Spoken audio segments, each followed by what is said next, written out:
Greetings! This is a clock that myself and Nitesh Narain have put together on breadboards. It mainly uses LS93 and LS90 chips to do its job for both the dividing of the frequencies and for counting. So the first thing that we have here on the bottom left, right there, is a Schmidt trigger with a capacitor and a resistor. What this does is it creates a 60 Hz square wave, which then goes to the frequency dividers. Right there is two sets of LS90 chips. What these do is divide the frequencies.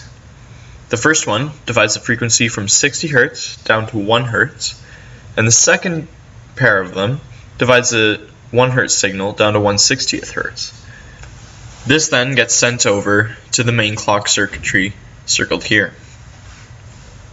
The very first one that gets that 1/60th Hz pulse is on the very right. This takes that pulse and counts up for every pulse it gets. Since it's a 1/60th Hz frequency, that's one pulse every minute on the falling clock edge. So every time it gets a pulse, it will clock up by 1.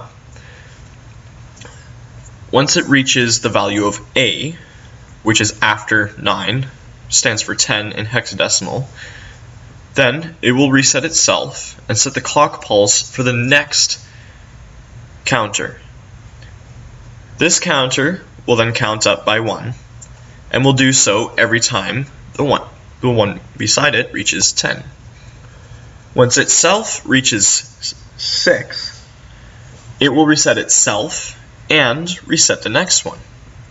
Sorry, not reset the next one, but count up the next one. After counting up the next one will do the same, counting up until it reaches 10, and then set the next one while resetting itself.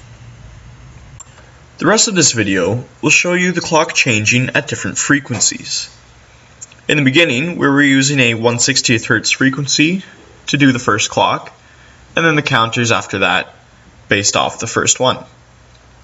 However, if we replace that frequency with, say, a 60 Hz frequency from the function generator, we can see that the clocks move much faster. However, they still do the same counting sequence. One thing I have not mentioned is how the clock resets at 24. What we've done is we've had an output coming from bit 2 and bit 3 from the first and second counters for the hours. In this way, it will check for 2 and for 4 from the 2 counters. By doing this, it will see when there's a 24 and reset after that happens using an OR gate. This works since no number past 24 will happen, and those bits are only active once they reach 2 and 4. So therefore, we can just use those 2 bits on an OR gate without any worries of it resetting at any time that we don't want it to. Another thing I have not mentioned is how the button works to set the time. The 1/60th Hz clock signal gets copied over to an inverter and comes back through the button to the same part where the 1/60th Hz clock signal is connected to. By doing this, when you hit the button, you invert the signal going in, so it causes another fall in the clock pulse. By doing this, the minute once again goes up by 1 from that extra clock pulse, without interrupting the original clock pulse coming in, so it still counts with normal time.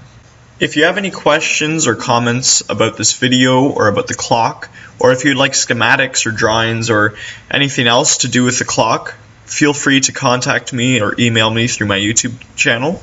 And check in the description to see a website that has a little more about this and an infographic on the clock if you want to get a general idea of how these clocks work. Thanks for watching.